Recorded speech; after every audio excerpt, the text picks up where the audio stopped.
to my YouTube channel again. So guys, in this video we will see how to uninstall completely Cloud from your MacBook. So guys, if you want to uninstall your Cloud, so guys, it is very easy. For this guys, first of all you go to your Apple logo. Here you go for force quit and click and choose your Cloud to force close. After force close, simply close this. Then guys, open your Finder. Yes guys, open your Finder and guys go for the option of applications. In the application section guys, when you move downward, and guys here you see the option of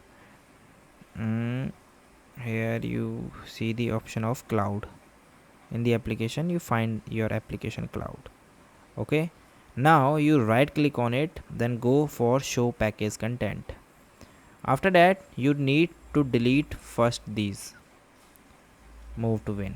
Okay, then guys go back, again go back, and then guys choose your application. Okay, and guys here you see 0 bits, and guys click the option of move to bin. And now simply go and open your bin. Okay, so simply go to your bin, and after that simply click the option of empty. So this is the way that you can completely uninstall your Cloud from your computer. So guys, thank you and have a nice day.